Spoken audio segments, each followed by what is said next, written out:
저녁 식사를 하고 남은 음식부터 저렴해서 잔뜩 사놓은 식재료까지 모두 냉장고에 차곡차곡 넣어 놓는데요. 그런데 냉장고에 절대 넣으면 안 되는 음식이 있고, 이것들이 심지어 발암물질까지 유발한다는 사실 알고 계셨나요?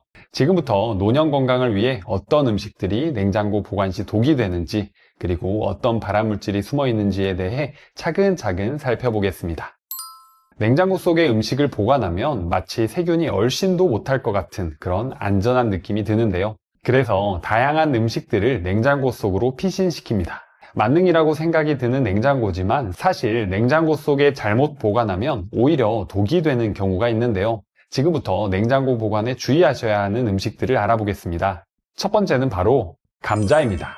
감자를 냉장고에 넣어두면 싹이 잘 안 나서 냉장 보관하시는 분들 있으시죠?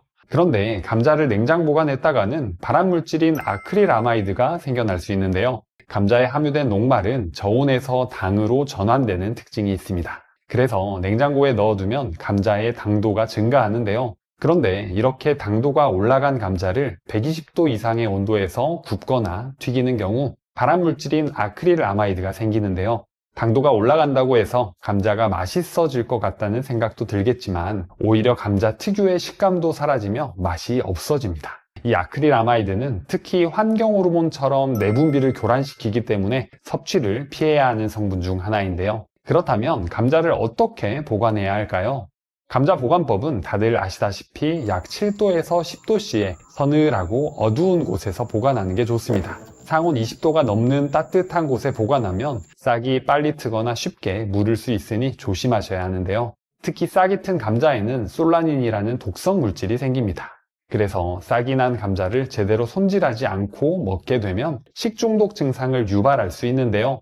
감자의 싹이나 껍질을 도려낼 때는 최대한 깊숙이 도려내서 조리해서 드시면 안전합니다. 그렇다면 이런 궁금증이 생기시는 분들 계실 텐데요. 조리한 감자를 냉장고에 넣어두는 건 괜찮을까 하는 궁금증이 생기시죠? 이미 요리된 감자는 냉장고에 넣으셔도 아크릴아마이드가 생기지 않으니까 걱정하지 않으셔도 됩니다. 다만 감자 요리하실 때 튀김으로 요리하거나 갈색빛이 돌 정도로 높은 온도로 조리하시는 건 피하시고 찌거나 삶아서 드시는 게 아크릴아마이드를 피해서 안전하게 먹을 수 있습니다.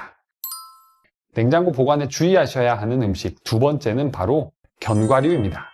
요즘 견과류가 몸에 좋다고 널리 알려지면서 아몬드, 호두, 땅콩 등을 챙겨서 드시는 부모님들 많아지셨는데요. 그런데 잘못 보관한 견과류를 챙겨 먹었다간 오히려 발암물질을 잔뜩 먹는 거나 다름없다는 사실 알고 계셨나요? 그 이유는 견과류에서 잘 생기는 곰팡이 독소 아플라톡신 때문입니다. 아플라톡신은 국제암연구소에서 1군 발암물질로 지정되어 있는데요. 1군 발암물질은 사람에게 발암성이 명확한 물질로 분류되어 정말 조심하셔야 합니다. 날씨가 조금만 따뜻해지고 습한 환경에서는 곰팡이가 잘 생긴다는 거 알고 계실 텐데요. 이때 아플라톡신이 아주 쉽게 생기게 됩니다. 그래서 곰팡이를 방지하기 위해서 견과류를 냉장고에 넣어두시는 분들 많으실 텐데요. 일반적으로 곰팡이는 낮은 온도에서 활동이 줄기 때문에 냉장고에 넣어두면 효과가 있습니다. 그런데 냉장고에 여러 음식과 문을 열고 닫을 때 온도와 습도가 달라지면서 결로가 생기게 되고 이 습기가 곰팡이가 클 수 있는 좋은 환경이 되기도 하는데요. 그래서 냉장고에 넣어두실 때는 절대적으로 밀폐용기 또는 진공 포장을 해서 넣어두시는 게 중요합니다. 그렇다면 견과류 이외에 아플라톡신이 잘 생기는 음식들은 어떤 게 있을까요? 우선 옥수수, 쌀, 보리처럼 곡류는 특히 조심하셔야 합니다. 그리고 가루 형태로 보관하시면 습기를 흡수하기에 상대적으로 쉽기 때문에 더욱이 조심하셔야 하고요. 다음으로 콩, 팥, 녹두도 조심하셔야 합니다. 표면이 단단하기 때문에 곰팡이가 안 생길 거라고 생각하실 수 있지만 습기 앞에서는 장사가 없습니다. 또 말린 과일들도 조심하셔야 하는데요. 건조과일은 기본적으로 수분을 줄여서 오랫동안 보관이 가능하지만 생각보다 곰팡이에 취약한데요. 곶감을 예로 들면 겉에 하얀 가루가 천연 당분이라는 것은 모두가 알고 계실 텐데요. 그런데 이때 곰팡이가 생기면 하얀 가루와 잘 구분하지 못하고 먹을 수 있어서 유심히 살펴보는 게 중요합니다. 그리고 마지막으로 고춧가루인데요. 분말 형태의 향신료는 기본적으로 수분 함량이 거의 없기 때문에 안전하지만 보관을 잘못하면 금세 수분을 머금어 곰팡이가 생깁니다. 그렇다면 고춧가루는 어떻게 보관하는 게 가장 좋을까요? 혹시 지금 집에 봉지에 담긴 고춧가루가 방 안에 있다면 집중해 주세요. 고춧가루는 밀폐용기에 담아 냉장고에 보관하는 게 정석입니다. 경기보건환경연구원의 조사에 따르면 냉동 보관한 고춧가루는 8개월이 지난 후에도 미생물 오염 등 거의 변화가 없었다고 하네요. 냉장고 보관에 주의하셔야 하는 음식 세 번째는 바로 토마토입니다. 신맛으로 호불호가 있지만 건강에 특히 좋다고 알려지면서 토마토는 건강과일로 부모님들이 많이 찾고 있는데요. 그런데 토마토는 냉장고에 보관하면 안 되는 과일인 거 알고 계셨나요? 바로 냉해 현상 때문입니다. 토마토는 저온에서 보관하게 되면 냉해를 입어서 과육이 물러지고 퍽퍽해지는데요.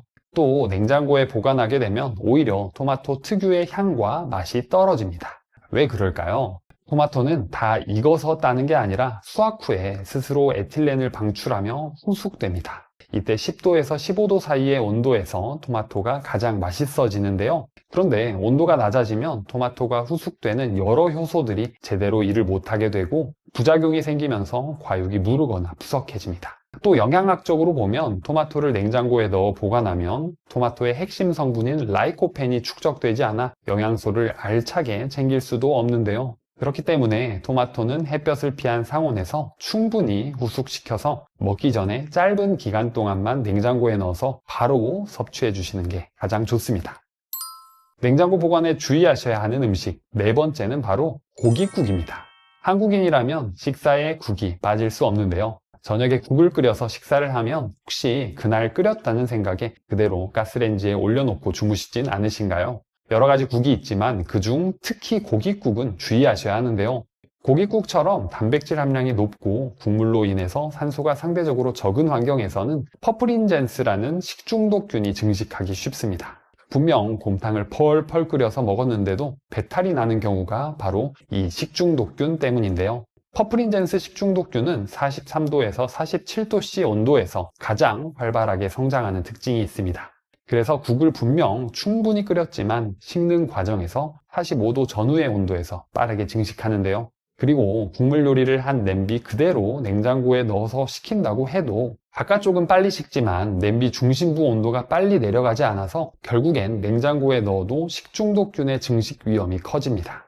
이렇게 생긴 균의 일부 독소는 열에도 강하기 때문에 다시 끓이더라도 없어지지 않을 수 있는데요. 그렇다면 어떻게 하는 게 좋을까요? 제일 먼저 조리 후 2시간 이내에 모든 국을 섭취하는 게 가장 좋은 방법입니다. 식품안전 지침에 따르면 조리 후에는 실온에서 2시간 이상 두지 말 것을 권장하는데요. 그런데 한국인이라면 사실 국을 한 끼에 해결하는 경우가 드물죠. 그렇기 때문에 식중독균이 생기지 않게 국을 빠르게 식히는 게 가장 중요합니다. 지금까지 국을 끓이고 냄비째로 냉장고에 넣어두셨던 분들 많으시죠? 앞으로는 그렇게 하지 마시고요. 한 끼씩 먹을 양으로 소분하면 그만큼 국도 빨리 식기 때문에 균이 번식할 시간도 줄어들게 됩니다. 냉장고에 보관하셨다가 다시 드실 때는 음식 내부까지 열이 전달되도록 충분히 끓여서 드시는 게 안전합니다. 혹시 상온에서 생각보다 오래 두었는데 냄새도 맛도 괜찮다고 생각되어 그냥 드실 수 있는데요. 아깝지만 상온에서 오래 두었을 땐 예방 차원에서 과감하게 버리시는 게 안전합니다.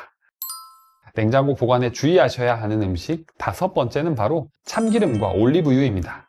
우리 음식에 고소함을 더해주는 참기름과 들기름, 그리고 요즘 지중해 식단으로 각광받고 있는 올리브유까지 여러 종류의 기름이 있는데 보관을 어떻게 해야 하는지 헷갈리시는 분 계실 텐데요. 기름마다 조금씩 성분이 달라서 보관법에 차이가 있습니다. 우선 참기름은요, 리그난이라는 항산화 물질이 풍부합니다. 이 성분이 강력한 항산화 효과를 지니고 있어서 기름의 산패를 늦춰주는데요. 그래서 참기름은 상온에 두더라도 다른 기름에 비해 상대적으로 산패가 덜 일어나기 때문에 안전합니다. 서늘하고 직사광선이 닿지 않는 곳에 두면 되고요. 이왕이면 어두운 갈색병, 녹색병에 보관하시는 게 좋습니다. 그래서 참기름 짜면 소주병에 넣어두는 게 딱 좋죠. 자, 그러면 참기름은 냉장고에 넣으면 어떻게 될까요? 기름이 부분적으로 굳거나 층분리가 될 수 있고 참기름의 트레이드 마크인 고소함이 줄어들 수 있습니다. 그러니까 상온에 두고 먹는 게 좋겠죠. 다음으로는 들기름인데요. 들기름은 오메가3 지방산 함량이 매우 높은데요. 그래서 들기름만 한 스푼씩 생으로 드시는 분들도 계시죠. 그런데 들기름은 참기름과 다르게 항산화 물질이 상대적으로 적어서 산패에 매우 취약한 기름입니다. 그래서 온도를 낮춰 보관하는 게 좋은데요. 특히 개봉한 경우에는 산패가 빨리 진행되기 때문에 1개월 이내로 빨리빨리 드시는 게 좋습니다. 그래서 들기름 같은 경우에는 한 번에 많이 짜서 드시기보다는 막 짠 들기름을 한 병씩만 사셔서 빨리빨리 드시고 새로 사서 드시는 게 좋겠죠. 여담으로 들기름에 참기름을 10에서 20% 정도 섞어주면 리그난 성분 덕분에 산패 억제 효과를 볼 수 있습니다. 그런데 이렇게까지 노력해서 오래 보관하기보다는 빨리 드시고 신선한 들기름 새로 사서 드시는 게 낫겠습니다. 다음으로 올리브유인데요. 올리브유도 주로 생으로 먹는 기름 중 하나입니다. 샐러드에 자연스럽게 뿌려 먹고 아침 공복에 드셔도 좋은 기름인데요. 올리브유는 올레산이 많아 산패가 더딘 기름 중 하나입니다. 그래서 상온에 그대로 보관하셔도 되는데요. 올리브유는 냉장고에 넣게 되면 지방산 일부가 결정화되면서 뿌옇게 변하거나 덩어리가 질 수 있습니다. 먹는 데는 문제가 없지만 올리브유를 먹기 위해 넣었다 뺐다 반복하면서 풍미가 떨어질 수 있으니까 그냥 상온에 두시는 게 좋겠죠. 혹시 나중에 기억하기 쉬우시라고 알려드리면 대부분 기름은 찬장에 올려두시죠. 찬장에 참기름, 올려두시죠에 올리브유. 이것은 찬장에 정말 두셔도 되는 기름이고 여기에 없는 들기름은 냉장고에 넣으시면 됩니다. 냉장고 보관에 주의하셔야 하는 음식 6번째는 바로 햄 같은 가공육입니다. 우리 부모님들 햄이나 소세지는 자주 안 드시죠. 그래서 이건 내 이야기가 아니다 라고 생각하실 수 있습니다. 그런데 훈제오리, 양념육 같은 육류 가공품은 한 번씩 드시는 일이 있으실 텐데요. 이런 육류를 가공할 때 쓰이는 니트로소아민이라는 물질이 있습니다. 주로 질산염, 아질산염이라는 발색제라고 성분 표기가 되어 있는데요. 그런데 이 물질이 우리 몸속에 들어가면 발암물질이 될 수 있다는 사실 알고 계셨나요? 이 성분들은 고기를 가공할 때 방부제, 발색제, 미생물 억제 목적으로 첨가되는데요. 그래서 우리가 오랜 기간 동안 보관하면서 먹을 수 있는 장점이 있습니다. 다만 가공육을 조리하면서 이 물질들이 니트로소아민을 형성하게 되는데요.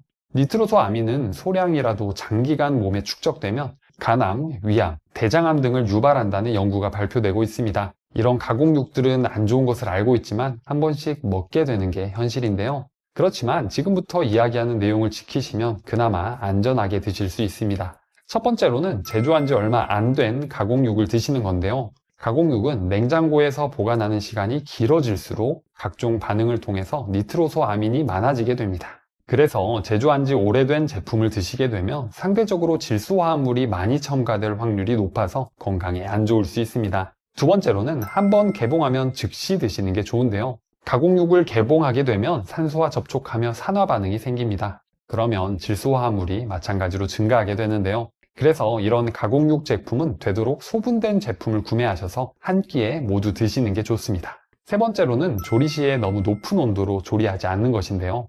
가공육의 경우 고온에서 오랫동안 굽거나 튀기면 니트로소아민이 더 늘어나게 됩니다. 그렇기 때문에 약불로 천천히 익히고 최대한 타지 않게 조리하는 게 중요합니다. 마지막으로는 채소와 과일을 함께 드시는 건데요. 이런 신선한 채소와 과일에 포함된 비타민과 폴리페놀 종류는 니트로소아민이 덜 생기게 해주는 효과가 있는데요. 그래서 간단하게 한 끼 식사로 가공육을 드시게 된다면 최대한 야채와 곁들이시는 게 건강에 좋습니다.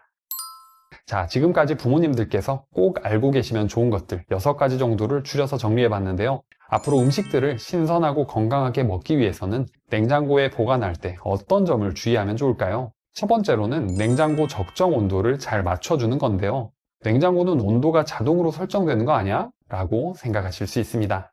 맞습니다. 그런데 냉장고는 70% 이하로만 채워야 냉기 순환이 잘 돼서 온도를 전체적으로 균일하게 유지할 수 있는데요. 혹시 집 속의 냉장고가 아주 빽빽하게 채워져 있지는 않으신가요? 만약 그렇다면 이번 기회에 냉장고 정리를 해보시는 것도 좋겠습니다.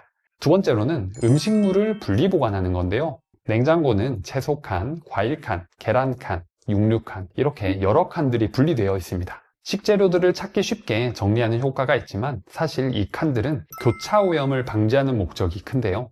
기본적으로 모든 식재료는 밀폐용기나 비닐팩에 넣어 2차 오염을 막는 게 위생상 가장 좋습니다. 육류나 생선의 경우 냉기가 가장 많이 도는 바닥칸에 두시고요. 익힌 육류나 생선의 경우 생고기와 섞이지 않게 위쪽에 보관하시는 게 좋습니다. 또 채소나 과일의 경우 서로 가깝게 닿아 있으면 빨리 무르거나 상할 수 있는데요. 특히 사과는 에틸렌 가스가 나와서 주변 식재료를 빨리 숙성시키는 효과를 볼 수 있으니까 따로 보관하시는 게 좋습니다. 세 번째로는 보관 용기인데요. 집에서 주로 쓰시는 용기는 스테인리스나 유리 용기, 플라스틱 용기 이렇게 세 종류를 쓰십니다. 스테인리스를 사용하면 냉장고 속의 냉장고라는 별명처럼 재료를 더 신선하게 보관할 수 있는 장점이 있습니다. 다만 전자레인지 사용이 안 되기 때문에 나물 반찬, 김치 같은 종류를 보관하기에 좋고요. 유리 용기는 전자레인지 사용이 가능하기 때문에 남은 국이나 고기 반찬을 담아 놓았다가 전자레인지로 데워서 드시기에 좋습니다. 다만 무게가 무겁기 때문에 손 아귀 힘이 많이 약해지신 어르신들은 유리 용기보다 플라스틱 용기 사용을 추천드립니다. 플라스틱 용기는 환경 호르몬인 비스페놀 A가 나올 수 있습니다. 그래서 이 비스페놀 A가 나오지 않는 BPA 프리 표시가 된 반찬통을 사용하시면 되는데요.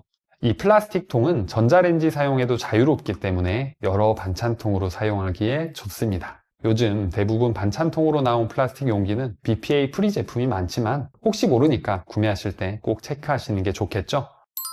이어서 여러 종류의 플라스틱 보관 용기가 있는데요. 이것들을 전자레인지에 사용할 수 있는지 구별하는 방법이 담긴 내용부터 주방에서 우리 건강을 위협하는 여러 주방용품에 대해 알아보겠습니다. 그 전에 지금 듣고 계신 내용이 좋으시면 구독과 좋아요 그리고 주변 소중한 지인에게 공유해주세요. 건강을 생각해서 음식은 몸에 좋은 걸로 잘 챙겨 드시는데 일부 주방용품 때문에 정작 건강을 망치고 있다는 사실 알고 계셨나요? 매일 사용하는 주방용품들 중에 꼭 신경 써서 사용해야 하는 것들이 있습니다. 오늘은 우리 건강을 해치는 주방용품에 대해 차근차근 알아보고 어떻게 관리하고 사용해야 건강에 해롭지 않은지 한번 알아보겠습니다. 건강을 해치는 주방용품 첫 번째는 바로 나무 식기류입니다. 집에 나무로 된 도마, 주걱, 수저 세트, 튀김용 젓가락 하나쯤은 있으시죠? 나무라고 하면 친환경적인 이미지가 강해서 아무래도 거부감이 덜한데요. 그런데 이런 나무 식기를 잘 관리하지 않으면 나무 틈 사이에 세균이 왕창 번식하게 됩니다. 나무는 우리 눈에 보이지 않는 아주 작은 틈이 많은데요. 설거지를 한 후에 육안으로 보면 깨끗하게 보이지만 사실 그 틈 사이에 제거되지 않는 이물질이 아주 많습니다. 2020년 홍콩대 연구팀이 발표한 논문에 따르면 나무 목재의 표면에 미세한 구멍이나 틈이 있어 박테리아가 쉽게 침투한다고 밝혔는데요. 그리고 최근 홍콩 매체에서는 2013년 중국에서 나무젓가락을 교체하지 않고 장기간 사용하던 일가족 4명이 암에 걸려 숨졌다는 사례를 소개했습니다. 이 일가족의 사망 원인을 주방에서 사용하던 나무젓가락과 도마 등의 조리도구로 꼽았는데요. 그럼 나무 주방기구에 무슨 문제가 있었던 걸까요? 바로 여기에는 1급 발암물질인 아플라톡신이 발견되었고 전문가들은 이 물질이 원인일 것으로 추정했습니다. 실제 미국 FDA 자료에 따르면 아플라톡신뿐만 아니라 캄필로박터균과 같은 식중독 원인균이 관리가 잘 되지 않는 나무 도마의 틈 사이에서 길게는 며칠까지 생존하는 것으로 밝혀졌습니다. 한국 독성학회장은 젓가락 미세 구조를 살펴보면 여러 틈이 있고 유기물이다 보니 제대로 세척하지 않으면 아플라톡신이 번식할 수 있다고 밝혔는데요. 하지만 세척과 건조를 잘 하면 아플라톡신의 번식 위험이 크지 않다고 덧붙였습니다. 그렇다면 나무 식기류는 어떻게 세척하는 게 좋을까요?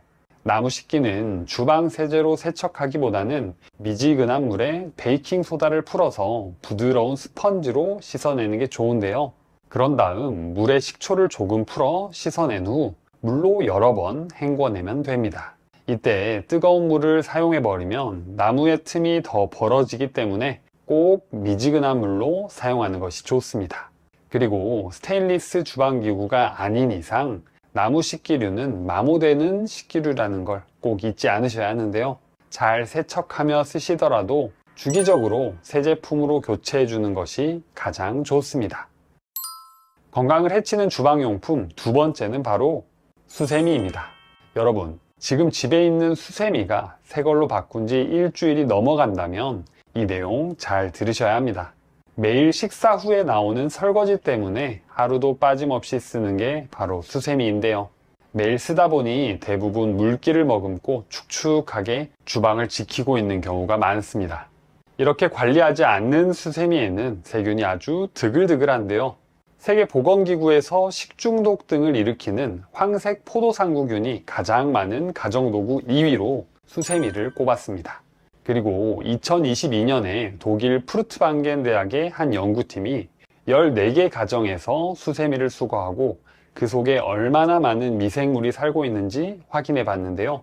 바로 대장균부터 살모넬라균, 비브리오, 헬리코박터 등, 그러니까 흔히 질병을 유발한다고 알려져 있는 대표적인 박테리아들이 주로 발견되었습니다. 우리가 대장균 이야기하면 화장실 변기를 주로 이야기하는데요. 제 생각에는 수세미를 들이밀면 변기와 비교도 못할 것 같습니다.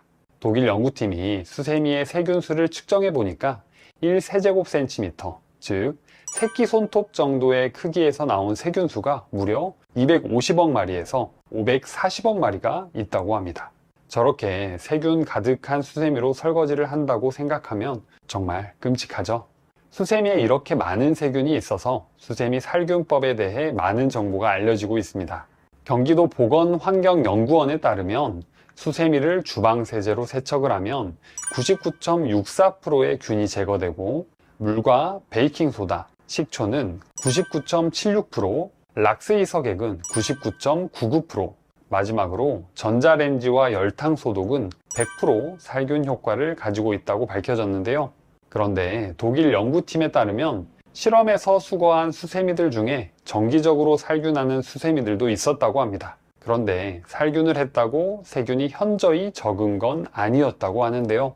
살균 소독하지 않았던 더러운 수세미보다 오히려 질병에 관련된 세균이 많을 때도 있었다고 합니다. 그러니까 매번 완벽하게 살균을 하지 않는 이상 세균 때문에 위험한 건 마찬가지라는 거죠. 그렇기 때문에 꼼꼼히 살균 세척하는데 시간과 노력을 들이는 것보다는 매주 한 번씩 수세미를 꼭 새 것으로 쓰시는 게 오히려 합리적이고 바람직하지 않을까요? 다이소나 동네 마트 보시면 수세미가 3개에 1,000원, 비싸면 2,000원 정도 합니다. 수세미 자주 바꿔야지 하고 수세미 사다 놓으시고 지금 한 개만 쭉 쓰고 계시진 않으신가요? 남은 수세미가 서랍에 분명 있으실 겁니다. 우리 집 주방 위생을 위해서 앞으로 매주 일요일 저녁에는 새 수세미로 설거지 하시는 건 어떠세요? 수세미를 고르실 때 한 가지 꿀팁이 있습니다. 수세미도 세균이 덜 생기는 수세미가 있는데요. 그물망처럼 되어 있는 수세미가 그나마 세균 오염에 덜 취약합니다. 왜냐하면 건조가 빨라서 세균 번식이 상대적으로 적게 일어나기 때문입니다. 반대로 스펀지형 수세미는 두꺼운 편이라 물기를 최대한 짠다고 하더라도 그 속에 남아있는 물기가 있을 수 있어 세균 오염에 취약한데요. 그러니까 용도별로 여러 수세미를 사용하시는 게 아니라면 되도록 그물망 수세미가 좋고, 평소에 설거지를 다 끝내고 세제로 오롯이 수세미를 한번 헹궈서 잘 말리고 매주 일요일 저녁 설거지 하실 때는 꼭 새 걸로 하시는 걸 추천드립니다. 건강을 해치는 주방용품 세 번째는 바로 플라스틱 용기입니다. 간단하게 끼니를 때우거나 음식을 데울 때 전자레인지 쓰시는 분들은 집중해서 들어주세요. 전자레인지로 음식을 데우면 몸에 안 좋다는 이야기 들어보셨을 텐데요. 하지만 이것만 지켜주면 걱정 없이 전자레인지를 편하게 사용하실 수 있습니다. 바로 플라스틱 제품에 기재된 숫자만 알아두시면 되는데요. 우선 기억하기 쉽게 유명한 요구르트 광고 이 오 아시죠? 아니면 등산 갈 때 챙겨 먹는 오이를 생각하고 숫자 2와 5를 기억하시면 됩니다. 2번은 바로 HDPE 고밀도 폴리에틸렌이라는 성분인데요. 70에서 100도씨의 높은 내열 온도를 지니고 있어서 전자레인지에서 사용이 가능합니다. 2번 플라스틱은 환경 호르몬이 검출되지 않는 무독성 플라스틱이라서 우리 어린아이들이 사용하는 장난감부터 젖병까지 안전과 관련된 대부분의 플라스틱 용기에 쓰입니다. 또 5번은 PP인 폴리프로필렌 성분인데요. 이것도 마찬가지로 121에서 165도씨의 내열 온도를 지니고 있어서 고온에서 사용해도 쉽게 변형이 되지 않아서 가장 안전한 플라스틱이라는 별명도 가지고 있습니다. 이 5번 플라스틱은 내열성이 좋은 특성 덕분에 의료 장비부터 의료 부품, 반찬통, 주방도구 등에 많이 쓰입니다. 자, 그렇다면 2번과 5번 이외의 플라스틱들은 어떨까요? 1번부터 7번까지 플라스틱들은 각각 용도에 맞게 다양한 제품에 쓰이는데요. 하지만 2번, 5번이 아니라면 열에 취약한 특징을 가지고 있어서 잘못했다가는 비스페놀 A라는 환경 호르몬이 나오게 됩니다. 이 비스페놀 A는 아주 조금만 노출되더라도 우리 몸에 아주 안 좋은 영향을 끼치는데요. 미국 국민건강영양조사에 따르면 비스페놀 A에 많이 노출된 사람일수록 심혈관 질환, 당뇨병, 간 기능 이상 등 여러 건강 문제가 생긴다고 밝혀졌습니다.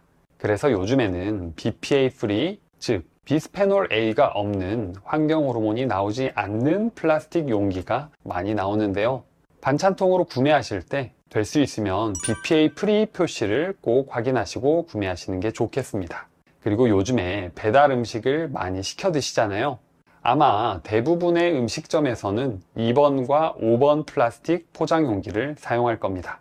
하지만 간혹 원가 절감이나 안전 불감증으로 내열 플라스틱 용기를 이용하지 않는 식당이 있을 수 있으니까 꼭 숫자 2와 5를 확인해 보시고 숫자가 없다면 전자레인지 사용 가능하다는 표시가 있는지 확인하시는 게 좋겠습니다. 전자레인지에 돌릴 때 주의하셔야 하는 게 또 있는데요. 바로 컵라면입니다. 요즘에는 전자레인지에서 조리할 수 있는 컵라면들이 나오기 시작해서 마치 끓인 라면처럼 먹을 수 있는데요. 그런데 컵라면 중에서도 전자레인지 사용이 불가한 용기는 절대 전자레인지에 넣으시면 안 됩니다. 스티로폼처럼 보이는 컵라면 용기는 폴리스티렌이라는 재질인데요. 식약처에서 컵라면을 먹는 조건과 동일하게 100도씨의 뜨거운 물을 붓고 약 30분간 기다리는 실험을 했습니다. 그 결과 몸에 해로운 휘발성 물질은 검출되지 않았는데요. 그런데 이 폴리스티렌 용기를 전자레인지에 사용했을 때 용기의 변형이 일어나며 몸에 해로운 물질이 용출될 수 있어서 주의해야 한다고 강조했습니다. 정리하자면 제품 포장 용기에 안내된 대로 꼭 따라주시는 게 좋겠죠. 건강을 해치는 주방용품 네 번째는 바로 오래된 프라이팬입니다. 집에 코팅이 벗겨진 프라이팬 하나쯤 있으시죠? 온전하게 요리하실 때는 좋은 프라이팬 쓰시고 긁힐 만한 요리나 막 쓰는 용도로 벗겨진 프라이팬을 가끔 사용하실 텐데요. 그런데 이렇게 코팅이 벗겨진 프라이팬을 쓰시면 벗겨진 코팅제를 먹게 돼서 몸에 안 좋다고 알고 계신 분들이 많습니다. 그런데 사실은 코팅제가 아닌 알루미늄 때문에 안 좋은 건데요. 식약처에서 코팅 프라이팬 표면을 철수세미로 벗겨내서 중금속 등 몸에 안 좋은 물질들이 얼마나 나오는지 확인해 봤습니다. 그 결과 의외로 납, 카드뮴, 비소 같은 중금속은 코팅이 벗겨지는 처음에만 미량 나왔고 그 이후에는 거의 검출되지 않았다고 합니다. 그런데 문제는 알루미늄 검출이 늘어났다고 하는데요. 이 알루미늄 섭취량이 많아지게 되면 우리 몸에 어떤 변화가 생길까요? 프랑스 국립보건의학연구소에서 알루미늄과 알츠하이머 같은 노인성 치매의 연관성에 대해서 연구를 했었는데요. 연구 결과 알루미늄 섭취량이 많은 노인은 그렇지 않은 노인보다 치매에 걸릴 위험이 2.26배 더 높은 것으로 나타났다고 합니다. 또 연구진은 알루미늄을 하루에 1mg 이상 매일 섭취하면 치매의 전 단계인 인지능력 장애가 올 수 있다고 이야기하는데요. 그렇다면 우리 일상에서 알루미늄을 섭취하는 다른 경로는 어떤 게 있을까요? 대표적으로 알루미늄 호일이 있는데요. 고기나 생선을 구울 때 알루미늄 호일을 깔고 쓰셨던 경험 있으시죠? 건강 문제가 대두되면서 예전보다는 많이 안 쓰게 되었지만 아직도 안전불감증으로 요리할 때 알루미늄 호일을 많이 쓰곤 합니다. 이 호일은 고열과 산성에 취약한 성질을 가지고 있는데요. 그래서 이 알루미늄이 음식으로 용출되어 우리 몸에 흡수될 수 있고 이게 우리 몸에 누적되어 아까 말씀드린 치매 그리고 골다공증 같은 질병을 유발할 수 있습니다. 그러니까 혹시라도 막 쓰는 용도로 코팅 벗겨진 프라이팬 남겨두신 우리 부모님들은 건강을 위해 과감하게 버리시고 코팅이 벗겨지지 않은 프라이팬을 사용하시는 게 좋겠죠. 건강을 해치는 주방용품 5번째는 바로 멜라민 수지 주방용품입니다. 집안에 있는 식기구 중에 매끈하고 단단한 표면, 그리고 도자기와 비슷한 촉감의 그릇이 있으신가요? 그릇뿐만 아니라 주걱과 국자도 멜라민 수지로 만들어진 것들이 많은데요. 이 멜라민 수지 주방용품은 멜라민과 포름알데하이드를 중합해서 만든 열경화성 플라스틱입니다.